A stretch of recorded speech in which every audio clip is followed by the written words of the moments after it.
Welcome to my channel where I help you and others find the light within. In today's video, I am going to share some snippets from a recent blog post that I just made. And if you aren't aware, something that I really enjoy doing is basically just writing about my own experience and sharing it with you all.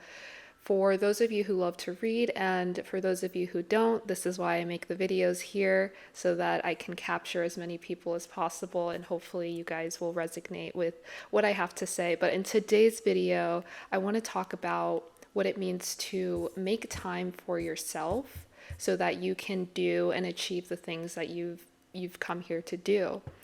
And the reason why I decided to write about this is because oftentimes when I encounter people and I tell them about, what I do, who I am, what I'm passionate about, they're like, "How do you have time for all of this?" And my answer is usually it varies because it kind of makes me stop and think, like, what do you mean? How do I have time for all of this? Like, how do you not?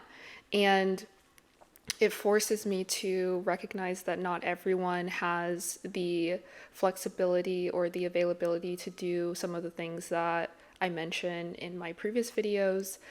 But I want to give some practical tips on how to get started so that you can create more time for yourself. Even though we all have busy lives, we have jobs, we have children, we have partners, whatever your situation is, I want to give you something that you can start with today. Let's start with the 5 practical tips that you can use to create more time and space to allow your creativity to come through and to provide that motivation, that excitement in life that we are all meant to experience. The first tool being meditation. I talk about this extensively. I am a big advocate for meditation.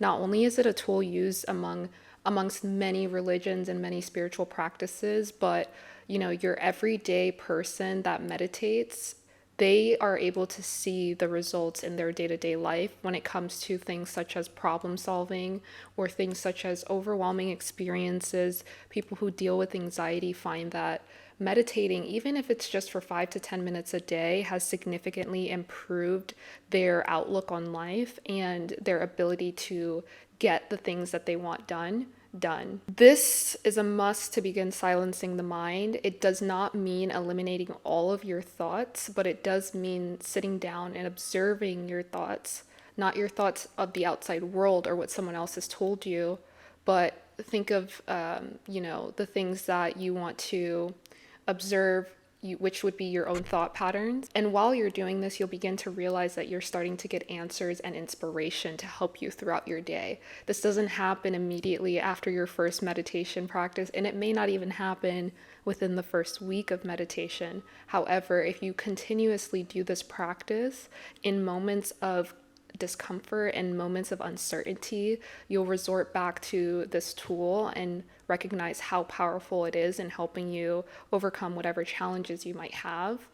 But also, putting challenges aside, it's a great way to start slowing down and recognizing that we are not machines. So this would allow you to take a step back from the day-to-day life where people are just constantly on go and really recognize and take a look and inventory of what you're thinking and what you're feeling. So the purpose of meditation is for you to connect more with your higher self and to learn more about yourself.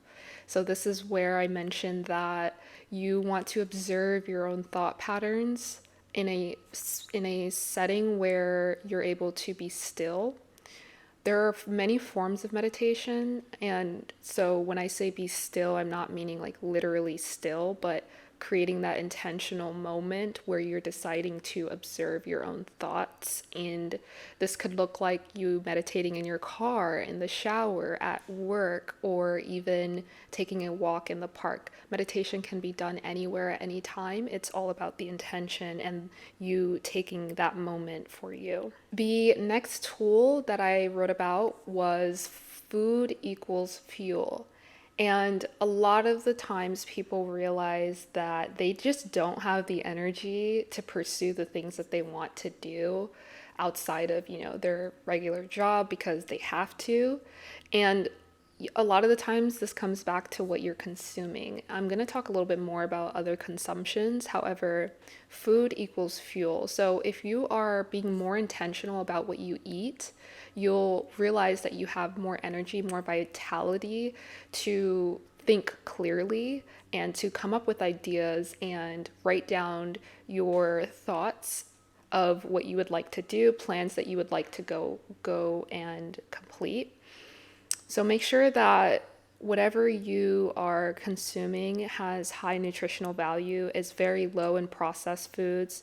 You actually want to try to eliminate as much processed foods as possible because processed foods were not made to fully digest in the human body. And so we need more foods that are high in minerals and vitamins so that you can properly fuel your vehicle, as I like to call it, which, once you're operating at your highest potential, and you can easily do this through food, you'll start to see a lot of things falling into place. Not only are you nourishing your body, you're nourishing your mind, and through your mind, you're able to achieve some amazing things. It'll make meditating easier. It'll make projects seem less complicated. It'll allow you to have the energy to enjoy life the way that it's supposed to be enjoyed. I plan on going into much more detail regarding nutrition and diet and exercise and how this alone can give you the vitality that you need to pursue what it is that you want to do, or to at least just help you begin the process of healing or growing or wherever you are in your life.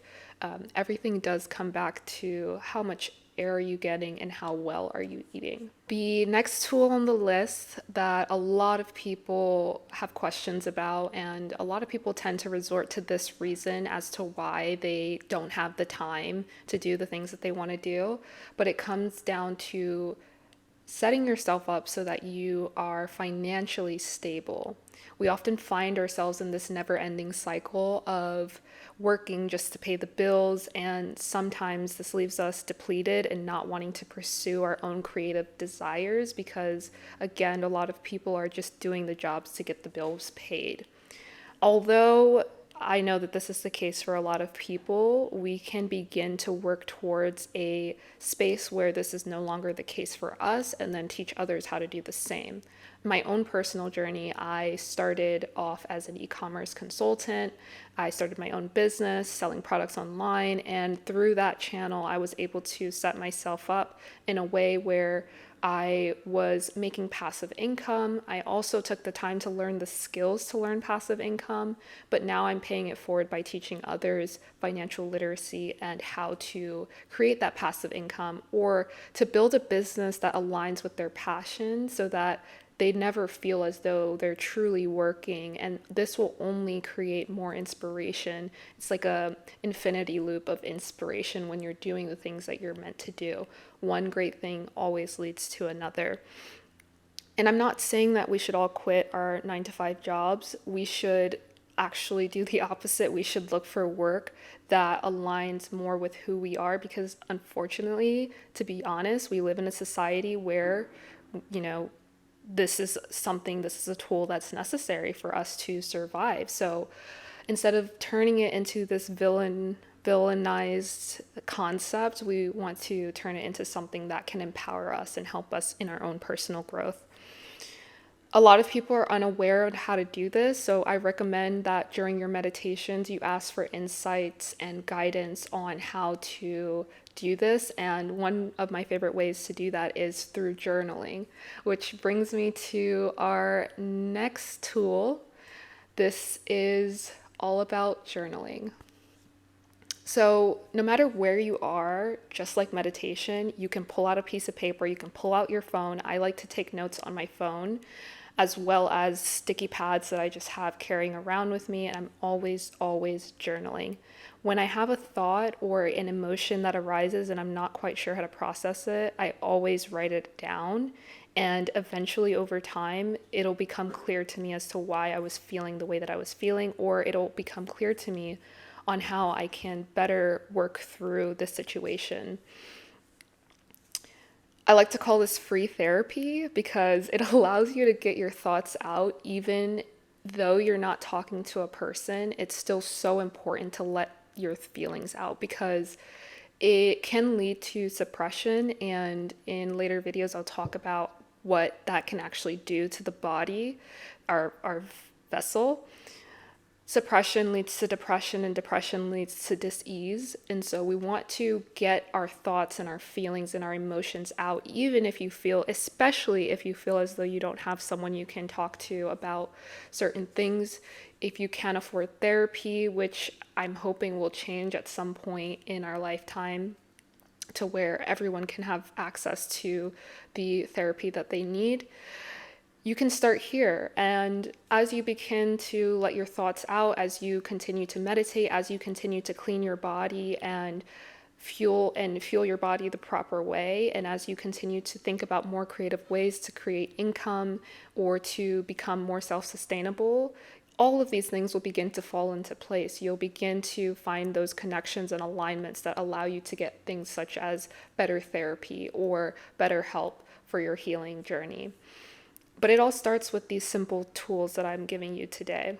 Another great thing that I like about journaling is that over time, you'll see that it will reveal a lot of things that you didn't even know about yourself. It provides a roadmap to the mind and helps you further develop your own problem-solving skills. For me personally, I've been journaling since about 2011. Probably even before that, I've been journaling since I can remember. And this looks like me opening up my diary and writing about my day, or, I was really angry about something and I would just write it out. And then all of a sudden I'd feel really good about doing that and not letting it out, as most people would call an explosion. But journaling for that many years and having a record of it, I was able to go back, and I do this periodically throughout the year just to show myself how far I've come. And for me personally, I love looking at this because, situations that I did not know that I would get through, I got through them. And now they're just tools in my own toolbox of, if this hardship were to come up again, I would know exactly how to move through it because I've been here and I've done it before. Not only that, it shows a development in my own emotional intelligence and my own emotional abilities and skills. And it also shows my growth as a individual, believing in myself more and more. I was able to see how when I first started journaling that I had a very low self-confidence, and over time through my journaling I was able to clearly see that development into a much better individual.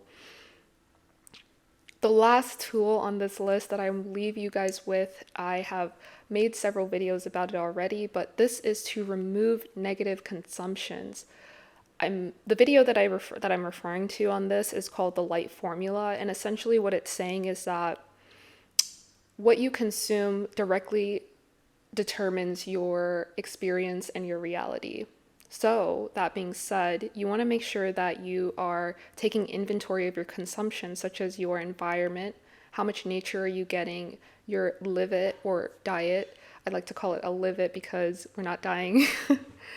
And your thoughts and your habits. Are you taking inventory of all of these things that you are consuming? This includes social media as well. You want to make sure that you're doing little things like cleaning your home because this is where you live. This is your space where you spend most of your time, hopefully. Are you walking instead of driving to places that are close by, that sort of thing?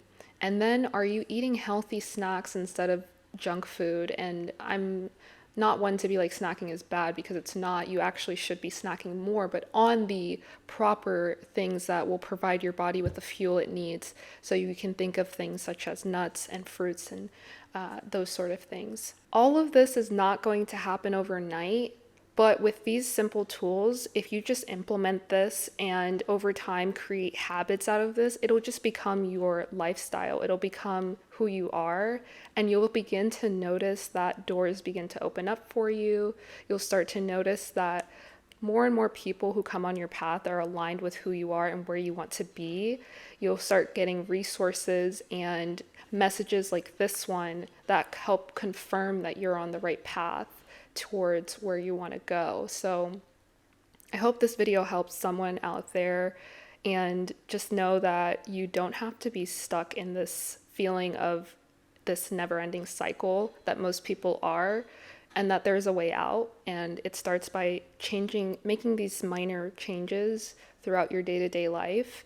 Even, I promise you, even if you only have 10 minutes a day, you can do most of all of this and still over time build more and more time for yourself so that you can create, because that's what we're here to do. So if you have any comments or inputs or additional tools that you think would help with others on their journey, please share those in the comments section down below. And if you have any questions, as always, please share those as well, and I'll be happy to get back with you guys.